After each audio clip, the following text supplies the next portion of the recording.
pun really does go towards these tank top laners. It is funny though, because we've seen kind of the two styles of MKOI over the course of the year in this tournament. We got the Yunara draft, which was heavily focused on protect the Supa against KT in their game, but they unfortunately weren't able to pick it up. And instead, they've now fallen back to, which is what Team Secret Wales are prioritizing, the Ryzes, the Talias, the Galios for Jojopyun in the mid lane to try and play that more 1-3-1 style. I see a lot of stuff up, guys. All right, we've got Orianna, Azir, and Yunara all available and only one more ban. So we're looking at a big trade of power picks. And the question is, do you ban the Yunara and just swap those mid laners between the two teams? Do you get rid of the Azir, take the Yunara for yourself if you're Team Secret Wales? I think that might be where they're looking.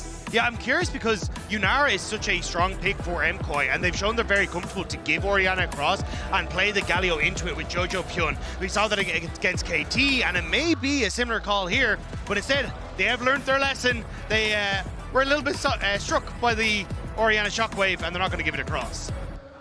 MKOI deciding to take away that massive teamfight ultimate that hurt them so much with BDD on that KT roster. It does mean, though, Sion and Yunara, very easy here for Team Secret Wales if they just want to go down that tier list. Pick the top laner that has the most impact. I would be surprised if Pun went across towards that Rumble, but it is going to be the Sion for him. Yeah, I mean, it's his most played champion. It's the champion of the tournament so far. Now, the problem is, if you don't pick the Trundle with it, then obviously MKOI can just pick Trundle, and Trundle's very, very good in Assign, not only because of the ultimate, but also because of your pillar.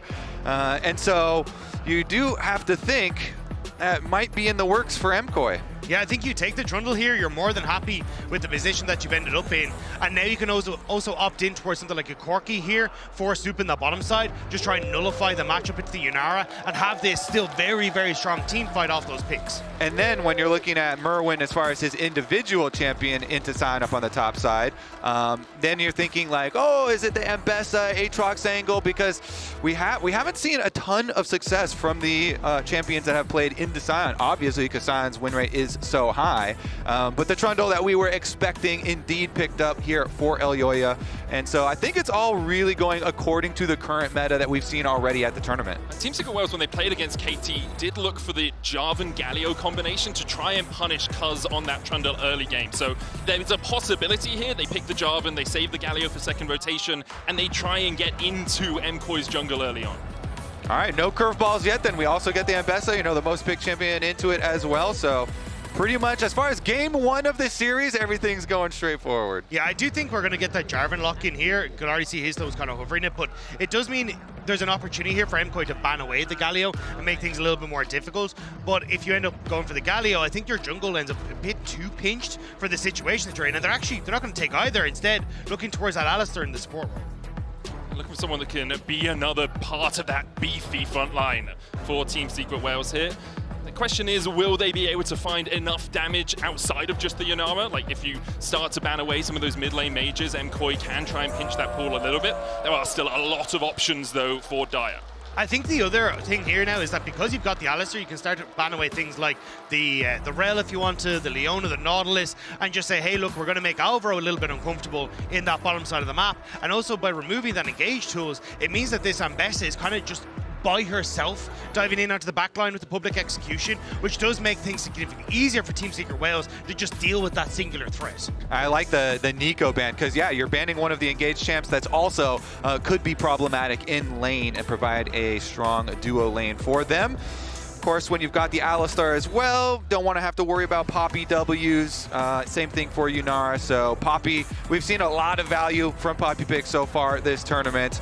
Definitely finding this one here as well. I actually think Poppy on either side would have been quite nice here. Like, if I'm Team Secret Wales, I'm looking at Poppy. It's Ambessa can't get onto the back line. If MKOI look for a follow-up engage like the Rakan, he can't get onto the back line. And you can always flex him into that jungle role with you already having your support and your top laner locked in.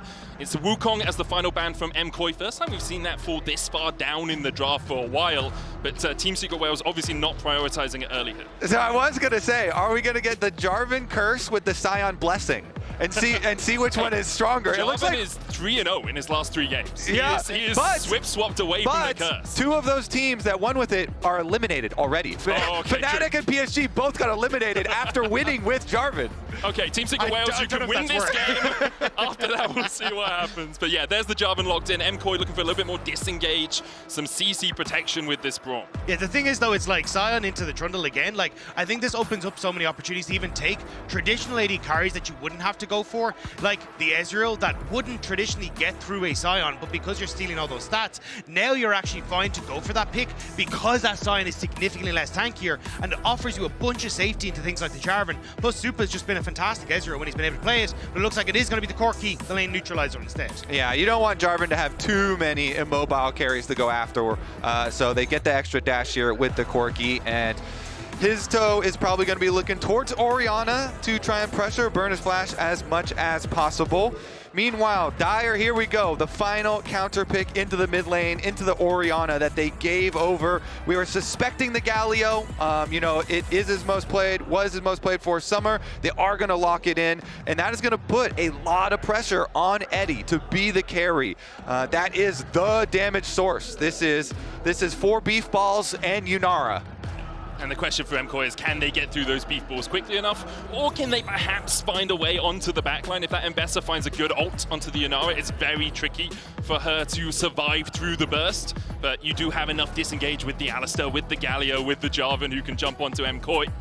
For Team Secret Wales, front to back is all they really want to do here. MKOI, relatively similar, in all honesty. They don't have the easiest ball delivery system either, really relying on that Ambessa. Yeah, and I think that's where it's going to be trying to find flanks, trying to use the terrain creation that you have on MKOI to force Team Secret Wales into uncomfortable spots that opens up for Myrwn in those flank chances. And the second Ambessa actually locks you up, that's when you can just command protect and get that quick shockwave. So definitely you can find Eddie in these fights. That can be the key to victory here for MKOI. But again, I am kind of nervous for them on just that early skirmish power that is coming out from Team Secret Wales. This Jarvan Galio combo on invades post level 6 is so devastating for this Trundle if you don't have flash. It really is. Team Secret Wales here trying to prove that the LCP is not just a one-team region. It is not only about the Flying Oysters, but the Whales alongside them, trying to carry themselves through to that 2-2 spot. For MKOI, looking for redemption against the LCP and at Worlds. Like, Mad Lions at Worlds was a meme for a very long time in the European region, and over the last 3 series, MKOI or Mad Lions KOI have played up against the LCP. They have been on the losing side. Yeah, a lot here on the Team Secret Wales shoulders. Not only are they a representative of the LCP, but they're an entirely Vietnamese team, and Vietnam has such a huge fan base for League of Legends, a huge player base. And this team being the youngest team at the entire tournament, there is a lot of pressure on their shoulders. And does oftentimes represent that new hope for Vietnam, especially as you see guys like Kiaya and Levi who have been around for quite a while, and on GAM that has been the team that tends to represent Vietnam at a lot of these internationals. It's now this new blood that is coming in and has taken down GAM to get here, which makes them so exciting for so many Vietnamese fans. It's kind of the new blood with the old heads. Taki, the only player on this team that has been to Worlds before, all the way back in 2022, where Elyoya beat him in play-ins to have a face-off against Evil Geniuses, where Jojo beat him to make it into the main stage. It's a long time ago that we saw Jojo and Taki back on this world stage, and here they are facing off in an elimination series again. Yeah, Jojo joining forces now with Elyoya, and to great effect, and that is one of the combinations that we will be looking at pretty heavily in this game. You just saw the ages pop up there. If you're looking at the jungle and mid lane matchup, as we actually see bottom lane with a decent trade there. But the jungle mid lane matchup, you know, those are the 2 youngest players at the tournament on the side of Team Secret Wales going against Elyoya and Jojo. So we'll see if the Jarvan can put the expected pressure on Orianna. You know, we're expecting from draft Jarvan and Galio, very, very CC heavy combinations. And Jojo has always been one of our strongest laners in the West. Even when he was in the LCS, he plays very aggressively. He tries to trade on you whenever you go for CS. And in Orianna versus Galio matchup, you're always trying to put a lot of pressure, go for health trades, and try and push him out. Yeah, trying to use that clockwork wind-up passive as well, getting the consecutive auto attacks on a single target, doing more damage for each auto attack. So he's stepping past the wave, using Command Protect to eat the winds of war and not actually have his health bar be lowered. Both the junglers passing down towards the bottom side. Hizto here already on his blue and his Gromp, whereas Elyoya is just moving away from his red. Consistent trades in the bottom lane as well, with Alvaro using that heal earlier on. I do think Hizto has to be a little bit careful pre-level 6 though, because if you end up jumping in onto with the Flaggy Drag to the Trundle, it then opens up very quickly for Elyoya to turn a bunch of damage back around, have that Trundle pillar to just make your life really uncomfortable in trying to escape. Post 6 becomes a little bit easier because you tend to have the Cataclysm and the Galio to follow, which is why MKOI now trying to go for these kind of cheeky invades and get the control down for Elyoya so he can enable the favorable matchup in the early stages. Hizto skipping a Scuttlecraft for a gank in the mid lane. Jojo's going to have to flash away from the Justice Punch. Hizto just has a little bit of a drive-by, autos one of the minions. Elyoya leaving the bot side Scuttlecraft to go and try and fight towards the top side. Alvaro trading in here with the Unbreakable. There's the stun onto Taki. Taki pops the heal afterwards though, and Supa's down to half HP. Concussive blows almost procced as Hizto dives in. Elyoya looking for the trade onto him. Chomp, chomp, chomp goes the Trundle. Dyer stepping forward down to 200. Gets the taunt, but gets smacked across the head with a club. Hizto almost escapes, but the red's enough for Elyoya. A double for the troll. Oh, Elyoya, that pillar was beautiful. He pillared the Justice Punch there, completely stuffed Dyer's Galio, and then just wins the 2v2. Okay, Trundle doesn't have like crazy mechanics, but that was a really good Trundle play right there. He does have one mechanic that's going well, but Taki the bottom side now. Away the Gatling gun though, hitting him in the bush, and Supa gets the third on the board for MKOI. It's going off for MKOI across the map. 2 kills onto this Trundle in the early stages, and now the kill for Supa in this bottom lane. Team Secret Wales are not enjoying the start of this. Chomp, chomp, chomp. Elyoya will be fed, and that spells danger. He has gone all of the offensive components early of the Trinity Force. Was able to get full sheen and everything. And honestly, it started out with a good timing for Team Secret Wales. You know, they saw Elyoya on the ward there. You can see in River that is still existing on the bottom side. But then they stick around and they're on vision as well. So Elyoya takes this fight. He likes it. Starts out with the chomp fight with Jarvan. He knows Galio is going to come over and try and, combine with the fight. And so he times his pillar perfectly, expecting the play, and then just completely brutalizes them, even gets off the last bit of damage. I think for Team Secret Wales, you're looking at Jojo in that situation saying he's got no mana. He's got one command attack. It's basically a 2v1 for us, but not realizing that Trundle often wins those. Yeah, Trundle likes those odds. Yeah. And also just clockwork wind-up does do so much damage. So despite the Orianna having no actual mana left, she was fine to just go for the play. And now MKOI in a fantastic position, especially as Elyoya has been accelerated. He's now in a position that every time Hizto tries to go for plays, like he might be looking for on that bottom side of the map, that's where, again, you can have Elyoya match and constantly win out. And it just makes this game really uncomfortable now for Hizto. Yeah. When Trundle gets ahead and the opponent team is 4 melees, then you are in trouble. Trundle can really, really thrive against a lot of these beef balls. So. At least he doesn't have something like a Sion in the top lane to steal all those really tanky stats to make him really survivable. Or something like a Braum to help him get concussive blows on multiple people in a short-range fight. Elyoya here shadowing his bot side as they push in the wave. That means they'll go for the dragon. Team Secret Wales on that back foot. Don't expect them to contest this. They know they're not able to get into the driver's seat right now, as MKOI will start up the Drake. It's a little bit of a move from Dyer.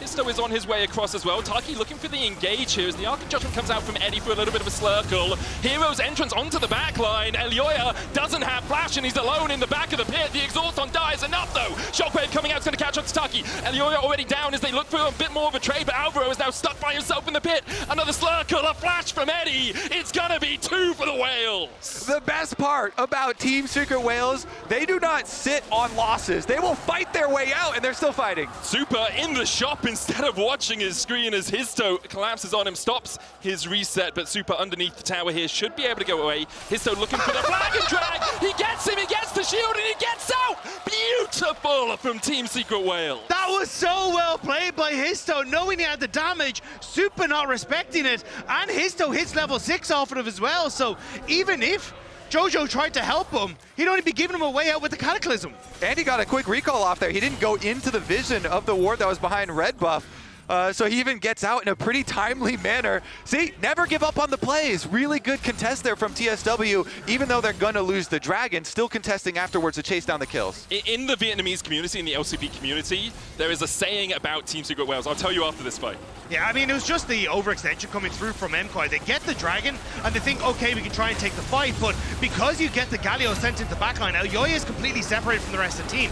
Taki and Hizto were able to shove Supa away, who actually ends up CC for quite a while in the middle of this fight, and it's Eddie who's just fine on that backline to deal with Elyoya, flashes over for Alvaro, and sets up perfectly now where he's got some of the kills that were necessary for this composition to work. And this from Hizto as well, just chasing afterwards. As soon as you see Supa go around this corner, you're kind of like, okay, he's Valkyrie'd out, he's out. Hizto so willing to go for more of the fight, even without his Cataclysm.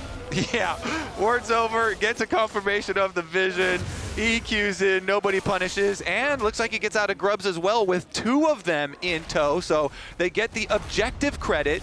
In addition, they were the first ones to the, MKOI was actually the first ones to the first 3 kills, so they have that feat's credit.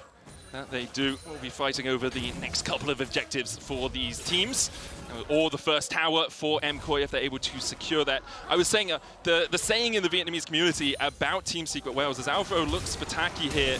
As Taki flashes in immediately for the engage, Hizto is coming around the corner looking for the follow-up. Super locked up, there's the Cataclysm. Lock him in the cage, it's 1, they're looking for 2. Alvaro has no escape, and Eddie is shredding MKOI. Taki and Hizto finding the combo they need to lock down Supa and Alvaro, and what started off so well for MKOI has already started to slip completely out of their grasp. If you are playing a 1-threat comp, you want the kills on that 1 threat. Eddie here does have the Kraken Slayer completed now on the Yunara after that 2nd kill. Hizto also is going to be a threat though. The Jarvan's getting a lot of these kills and did get one of the earlier shutdowns as well. This was just great from Taki. Spots Supa, immediately flashes forward, gets the pulverize into the headbutt, and they're trying to help out here by getting the stun on towards Eddie, but it's just too late. Hizto's like, I'm in, I'm Superman, I'm taking down the plane. And we promised action between these 2 teams, and we are definitely getting it. Almost a kill a minute so far in this early game. Taki level 6, Alvaro not yet across towards that ultimate mark. And Supa and Alvaro have to be a little bit cautious because Hizto's in the area. Jojo, he's been a little bit involved, but mostly all's been quiet in this mid lane, and because of that, he's built up a 30 CS lead, but the lead is not as great as Eddie's over Supa. That's a 1,000 gold lead in the bot lane. And you've got more to come as well. That cull that you so often pick up on the Yunara because of the synergies is going to end up popping, which is only going to snowball him as well. It becomes very difficult now for Supa and Alvaro to contest the wave states, as you can see. And this means you're going to start to put pressure on towards turret plates, and these observers feel like they're toying with us. I think Hizto's here. Hizto going in with a flag and drag once again. Glacial Fisher out from Alvaro, stands beside his teammate while the public execution goes down to the top side. Alvaro's going to fall. Myrwn look for the damage onto Pun because Elyoya's in the area. Does have that subjugate. They're waiting for the wave to crash in here. Supa has to back away from the bot side. Meanwhile, on the top side, MKOI decide they're not going to go for the dive. So for Team Secret Wales, a great exchange. Huge stuff from Hizto this game. You know, after the failure in the 2v2 mid, thought it was going to be very difficult for him to get back into this game, but constant fighting and chasing down these kills, this Jarvan is truly getting fed. Actually has overtaken the early lead that Elyoya built up. But that's the thing, it feels like when it comes to Team Secret Wales, they never give up. They will always keep chasing, they'll always find their fights. And that's the saying that they know, that they use in the Vietnamese community is, how we win. I'm not going to say it in Vietnamese because my pronunciation would be awful, but the idea is Team Secret Wales can be 10,000 gold behind and somehow still find a win, and they can be 10,000 gold ahead and somehow still find a loss, as Pun is caught out here with the shockwave, should be able to walk away from Jojopyun. No real follow-up from the rest of the team. A command attack won't be enough even with that clockwork wind-up auto attack, and Pun just walks it out.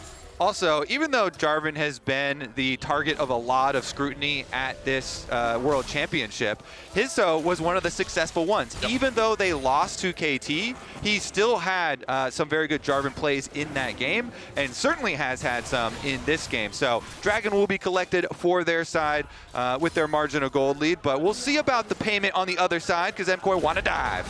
Yeah, they're going to go underneath the tower here. Dragon exchanged for it for Team Secret Wales. Pun flashing away there. Elyoya Yeah, you know, you pop the subjugate, you get a couple of plates. MKOI will be happy enough with that. They were trying to find something on the other side of the map, knowing that Team Secret Wales had their jungler down towards the bottom side. Myrwn here trying to steal away these Krugs, but really more of a nuisance to Hizto than anything else. I mean, you're going to be delighted with that as Team Secret Wales. You managed to steal away a little bit of the camps. You don't end up with your top laner getting dove, and you're getting to zone Myrwn off of this bot lane turret. And coming back to what Kobe was saying yesterday on the desk, like, these are the kind of styles where Jarvan can succeed because you've got an immobile Orianna on the other side that you can look to focus down, because you've got that added pressure from the Galio that can come over the top. This is where this game, sure, you've got great scaling, but Eddie just going in, pops the ultimate, and Supa's just dead! Eddie on a killing spree, 3-0-3. When will people learn you can't approach Yunara? As soon as she gets the Kraken Slayer, she is so strong, and they are not scared of popping that ultimate to chase you down. Yeah, respect to the Q charge up there. I mean, he just absolutely destroys him. Supa as well, blowing the flash on top of it. Going down is one thing, but going down and losing the summoner spell, you mentioned it, they could target Orianna. Now there's no flash on the Corki, so all you really have is the Valk, and Jarvan plus Galio plus Alistar, they will be coming for your head. Plus Sion, he's looking for the chase as well, as it's going to be really tricky for Supa to survive a next team fight. The good thing for him is there's still a minute before the Rift Herald, and MKOI could decide to give that up if they wanted. After that, the next neutral objective is that Cloud Drake coming up in 3 minutes' time. So I also have noticed in some moments, Eddie does have pretty strong hubris. Like, he is one of the AD carries that when he's feeling it, he is really feeling it. And we did have the one play, you know, where he hits Kaisa W and he's like, well, I don't have vision of everybody else, but I'll still go in. So he has to be a little bit careful because he is the entire team's damage, basically. Yes, especially in the early game, you know, there's a lot of base damages on all the other meatballs and stuff, but he has to be more careful with this lead that he does have. I 100% agree, but I think at least the saving grace for him is like Jojo going a pretty defensive build with the Rod of Ages, so not going to be that big explosive damage that you get from something like the Hextech Gunblade. He's more going to worry about like Myrwn having access to the back line, and in theory, as long as Taki has that exhaust ready on the Unsealed Spellbook, should be able to survive in some of these fights. Yeah, and in this type of game, when you are playing with 4 peelers, you got to trust your team. Eddie has to trust in his team. Hey, I'm going to go full offensive. You guys, it's on you guys to peel for me. It's on you guys to keep me up. Yeah. Plus, if my AD carry is that far ahead, I kind of want him to go for some, you know, crazy offensive stuff. Step up, Ian. Look for the fights wherever you can. Pillar down here by Elyoya as Daya uses that taunt just to walk his way away. The good thing for Eddie as well is there's minimal engage on MKOI, right? If you're surviving through the public execution, there's no follow-up really after that. You have a Braum jumping in, maybe a Shockwave, but you guys already talked about how low damage this Orianna is in the early game. Herald started by MKOI as Hizto walks across from the side. Herald down to about 5,000. Taki gets a knock-up on both. Alvaro jumped on Supa trying to get away, but he's dead where he stands. Alvaro in that redemption. Herald still the target. Elyoya will smite it and secure it. Now needs to get out of the back of the pit. Does have the flash, but he's knocked up. Will flash into the Tribush. Hizto still on the chase with Eddie diving in. It's another for Eddie as MKOI are rattled. Hizto and Eddie are just the Bash brothers in this game, destroying MKOI. I mean, yeah, they lost the Rift Herald, but they're going to chase down even more kills. Dive in, Hizto with the flag and drag. Alvaro able to stand beside his teammate. Taki goes in with the knock-up, Unbreakable down as well. They still have the Shockwave, but Eddie finds another. Jojo dies where he stands, gets one in response, but Team Secret Wales are ruling the Rift. Taki with the honorable death there sets up Team Secret Wales for more kills for the tower. And this game started off with MKOI 3-0, and Team Secret Wales are completely blowing through them. Put some respect on Vietnam. Let's take a look at this one. Again, the bottom of your screen, Hizto and Eddie absolutely demolish them. In goes Alistar, Taki sets it up, and Supa just gets annihilated. Nowhere for him to go, even got exhausted. The Galio ultimate was just even unnecessary, and by that time they had already destroyed him, but they could continue the steamroll. Yeah, I mean, it was for stall points in the Galio ult, and it's Eddie who's looking so clean on the back of this, flashing over to finish off the kills. And again now, this Yunara is massive. 5-0-5, already 2 items deep. Like, this is going to be so difficult for MKOI to try and deal with. I will say, we'll keep track if the flash, you know, on Yunara does get punished, not having that one for later. But honestly, I like it. Go with the hype. Continue to push for these extra kills and snowball the lead. They're even going to get some outer towers in trade. Dragon as well should be picked up. I'm thinking that Pun is going to be able to defend this for a while on the top side, but all the rest of MKOI can go make the cross-map play, and especially as Trundle's coming over, they will shred through him. Yeah, they do need Supa up here, and he's on the way, so I think maybe this could be it for Pun. TP though. Shockwave to save the way from the decimating smash. TP coming out, Pun flashing underneath the tower, and will be bolstered by the defenses of Dire. Nice, you know, crop mat defense here from Team Secret Whales. They're still going to get the dragon, but invest the teleport here to keep the tower alive for now. Going back in here with the taunt. The chase continues for Alvaro and Jojopyun, but they won't be able to find too much. Meanwhile, in the mid lane, Supa is surrounded by Taki and Eddie. We're looking for Elyoya on this blue buff. Taki with a headbutt pulverize once again. Eddie puts the damage down. Won't have enough to work his way through his Trundle quite yet. And Supa looks for a bit of a collapse. With Hizto moving across, it will be dangerous for MKOI to take this fight. Yeah, you don't even have to get a kill. It's just about pushing MKOI back right now. You push in top side. You have the potential here to shift over towards mid lane if you want to. Hizto stole the Raptor camp and now the blue camp on the top side. Team Secret Whales are dictating everything on this map right now. And their timers are going to be pretty straightforward. This team is all about, you know, going for the objectives, trying to draw you to them. This team is obviously not built to siege, straight up siege, so they want to draw MKOI out to these fights where they can make use of their heavy engage and create that space for Eddie to win these team fights. So the dragon stacking is imperative that they keep it up for Team Secret Whales in order to find that path to victory. MKOI left reeling through this early game, 19 minutes in, 4,000 gold behind, and the majority of that sits on Eddie's shoulders. 2 items already complete, has the upgraded plated steel caps as well, just from those feats of strength.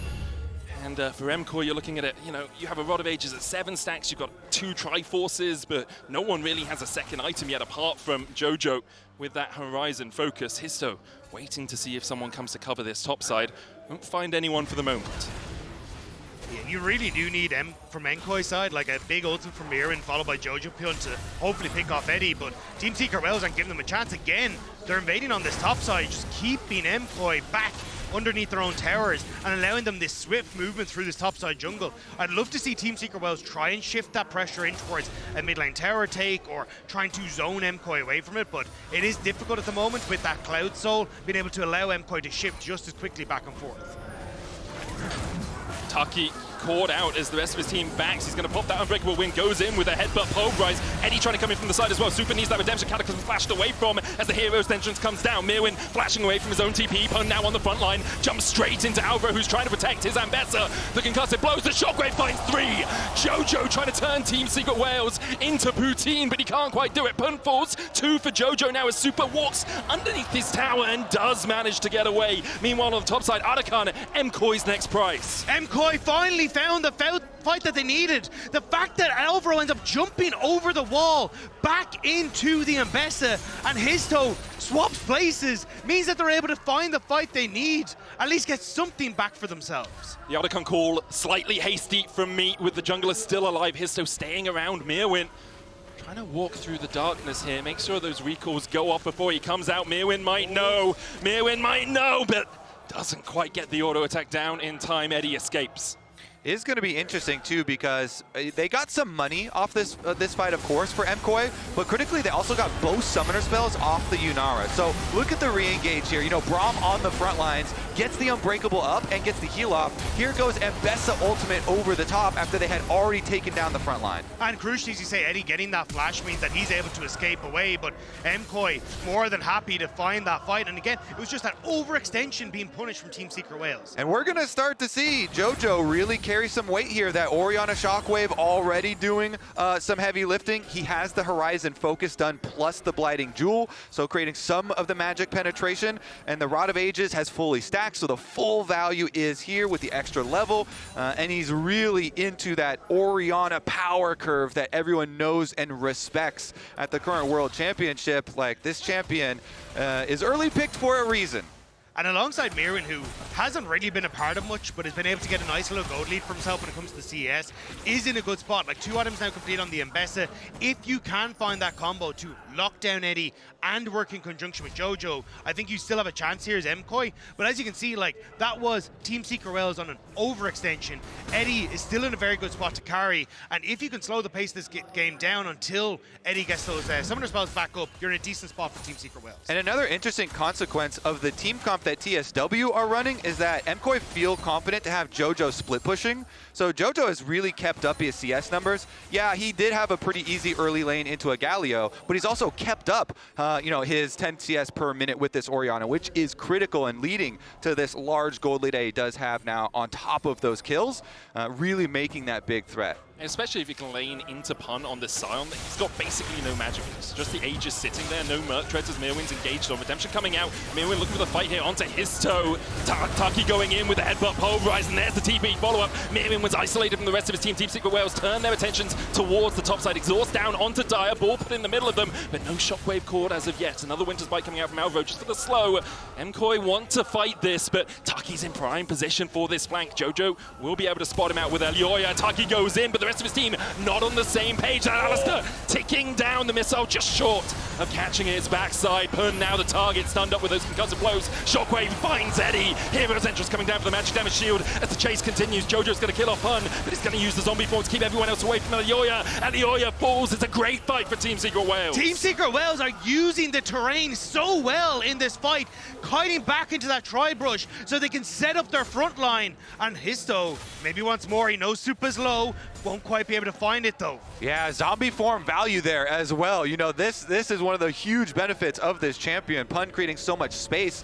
And one of the unseen things with Jarvan as well, people often forget about the Q shredding armor. That plus the black cleaver, they're able to just melt through Elyoya. So we take another look. Taki goes in, gets chunked out, and even with the late Alistar ultimate there, he still survives running away from it. Then Pun on the front line. It's kind of the sacrifice with the Sion there, but it's okay because of the champion and the Galio ult still able to peel. See on the top side, Elyoya is getting shredded as Hizto is able to shred the armor there, and the Yunara does take him down, but the zombie form kind of pushing all the rest of MKOI back. And but you can see in the start of these engagements how dangerous that Team Secret Wales bounce house is.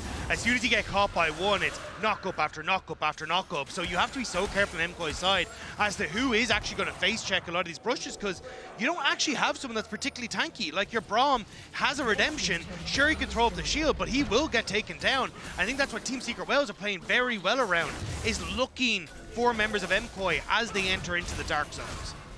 TSW now one Drake away from Soul as they take another Cloud. MKOI starting up the Artican. TP's coming out from going Team quick. Secret Wales, as you say, going down quite quickly, but Hizto is here. Alvaro gets the Winter's Bite. 5,000 now on the Artican. Pun with the Decimating Splash just to force MKOI up towards this top side. Redemption coming out. Myrwn looking for a flank of his own. Eddie has his flash though, so it's going to be very difficult to get onto him. Unstoppable Onslaught used. Alvaro with Glacial Fissure. There's the Artican secured by Hizto. Pun still on that front line, and MKOI all grouped up for the Cataclysm. And here comes your hero. Dire dives in, lands the taunt, and MKOI are shredded. Myrwn on the back line, but Team Secret Wales wrap around him like piranhas to get a couple more as the fight continues. Team Secret Wales able to back away with the Artican. It ends up being a 1-for-1 exchange. Just the supports going down. Looked like it could have been much more deadly for Team Secret Wales. Honestly, it looked like a bit of an early redemption from Alvaro, maybe panic stations from MKOI as they try to find that fight, but Team Secret Wales, it's dire stock for them in this one because that Galio is making it tough for them. And Team Secret Wales, they make the call, okay, we're going to create space to push them off Otacon so that Hizto can get the objective first. Then we Sion ultimate in to create that space, push the 4 members of MKOI back, including Elyoya. Hizto then burns the Otacon. They get the double knockup on this group, and then watch Hizto flash ulti into flag and drag out to try and keep them in the Galio ultimate. But even with that, the shockwave there from Jojo does peel for the team, and Myrwn on the Ambessa able to flash his way out to keep the casualties at 1-1, as you said. And I love Eddie's position in that fight as well. Consistently staying on the top left part of the fight because he knows Myrwn is on the bottom right, trying to keep away from that potential of the public execution. Maybe Jojopyun's ultimate can come in, but Team Secret Wales are playing so well around these multiple threats in the MKOI lineup. And guess what? You know, even though they survived, now Jojo, no flash on the Orianna, so Hizto can go for another play onto this Orianna. Galio plus Jarvan, incredibly threatening. And this Yunara, if the Yunara goes untouched, this is full crit Yunara looking at the big DPS scaling here for this champion through the clumped team fights. Yeah, that Infinity Edge now complete. He's in such a strong position. Supa struggling. Only has the Mana Moon, a Trinity Force, and a couple of swords to his name. Pun here stepping in, keeping Elyoya interested. Next Drake up in 2 minutes' time, so still a while before that soul is available for TSW. Still this mid lane turret stands though, and MKOI going to kind of using that as that bastion to pivot off of for a lot of these plays. Like, it lets them play very far up to keep tabs on Baron, to keep tabs on the dragon that you were just talking about, Medic, in 2 minutes time. And I think that's kind of where we see what has been some of the fall points of Team Secret Wales, the ability to close out a game, to push that game forward. And yes, they have a lead, and yes, that dragon is going to be a big focal point for them, but I'm curious, can they find a way to close this game out clean? Yeah, I think the mid game is really, really critical, especially for this team comp, because they have some big power spikes coming up. With Guardian Angel, if you can get Guardian Angel on Jarvan, it allows you to force so heavily on the fights that have big rewards. Cloud Soul, as well as Baron being available on the map. These are the points that Team Secret Wales really need to nail right now coming up to hammer this game home. And on the flip side, if you give the chance for Jojopyun to finish off things like the Zhonya's Hourglass that I imagine he's working towards, suddenly that dive potential becomes a little bit less threatening. Not having a flash gives you a second lease of life. So I think that's where Team Secret Wales kind of need to keep the ball rolling in their favor. Not saying that they don't scale incredibly well, just MKOI have that burst potential, as you can see. The damage onto Eddie, he turns it back onto Supa, who Valkyries in. Elyoya trading with Hizto towards the top side, but it's a Randuin's Trinity Force Trundle, and that's not going to do too much work. Just tries to keep Hizto at bay. 40 seconds before that Cloud Drake. Team Secret Wales just using their pressure to push in this mid wave. Obviously, they want the tower, and they should be able to get it. With super low, TSW push in and will crack through that mid tier 1. All right, the moment of truth approaches. 25 seconds, and they're going for the resets. This means that Team Secret Wales will be a little bit slow to get to the actual dragon fight. Allows MKOI some early movements. Maybe this is MKOI's chance if they get an early setup here and can try and take advantage of the staggered resets here from TSW. Taki was reset twice, and he doesn't have any wards in his inventory. He also just used his TP to get to that topside Atakan fight, so no TP available on the Unsealed Spellbook. You can see MKOI taking their time to try and deny as much vision here as possible. Hizto steps in, goes in with the Cataclysm on top sword, blocked by the walls. Jojo, though, caught out as Alvaro tries to protect his mid laner. Hero's entrance in by Dio, TP behind them. The shockwave not connecting as Team Secret Wales already found one in the fight. Hizto looking for a little bit more. There's the second. Eddie's going to get a double. There's Soul for them, and probably Baron alongside it. They win the critical fight here. TSW, they walk in, and they take everything from MKOI. Elyoya chased out. They want to take him out just so that he can't contest this Baron. The Soul will be Team Secret Wales. 30 minutes in, 4.5K ahead. A Cloud Soul at their backs in this MasterCard priceless moment of the game. And Team Secret Wales would get the Soul by keeping the heart of their composition alive. It's Eddie every single time who is having the protection of his life in these fights. And every time MKOI try to make a play, it just does not work. Hizto flashing the white flag here as they're going to claim the Baron. We said these were the moments they're going to have to nail, and they nailed it. Hizto himself, he targeted Supa and pushed Supa kind of up to the other side of the fight, which allowed the rest of TSW to focus on Jojo and take down that Ori. There's also this ward in the Razorbeak pit where Dyer gets a TP behind Jojopyun. Yeah, and also then the big ultimate coming through from Dyer, and again, it's Eddie who's able to reposition on towards the back half of the fight. That makes it so difficult for MKOI to actually get access to it. Yeah, I love it. Eddie looking to use aggressively flash in so he can follow up and kill this Orianna very quickly. Him just working so well with Taki there on the other side of the fight and taking out basically the biggest threat that they're facing at the moment so quickly, just made it look really easy for TSW. And what a start to this series for Team Secret Wales, beating VKS on day one, losing to Katie, losing to Fly. I think a lot of people wondered whether the VKS best of one was just a flash in the pan. Here they come out 5,500 gold ahead at the 32-minute mark, a Soul at their backs, a Baron at their backs, a 5,500 gold lead on Eddie, who's played this Yunara 3 times and has about a 21 KDA on it, because he doesn't tend to die. And it's just incredible stuff from the LCP number 2 seed. The LCP demanding respect at Worlds 2025, and they are getting it.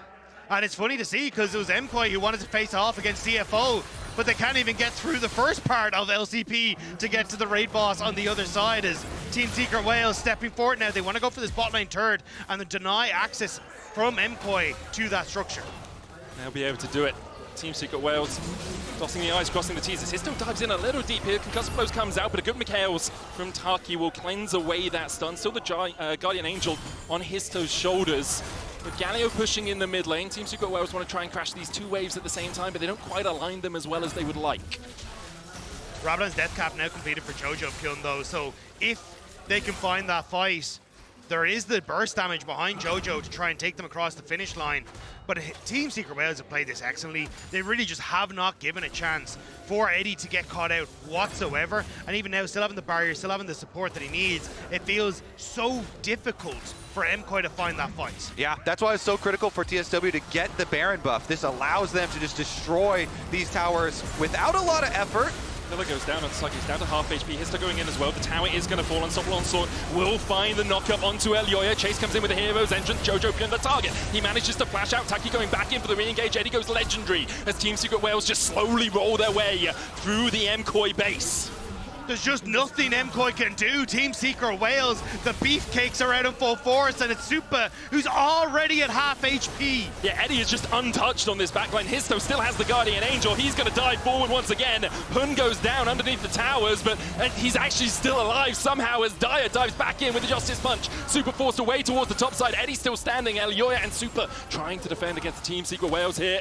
And they might be able to do it with the Baron falling off. Reset's going to come out from Dyer. He does have his teleport. Eddie's flash about to come off. Cooldown has the barrier as well. Supa pots a barrier of his own. The pillar goes down. Eddie out of tower range just in time as Dyer now TP's back in. Alvaro's going to come back from the fountain. Supa trying to heal up before his Nexus towers go down. The Unbreakable used to block the shots. Justice Punch in with the taunt. Supa coming in with the Gatling gun, but he can't get onto that backline. Eddie is low. MKOI know it. They have to kill this AD carry, but they just can't get through. Team Secret Wales don't die! Secret Wales. It's beautiful from TSW. Elyoya, the last man standing, but Eddie kites him like an absolute madman. TSW 1-0 up.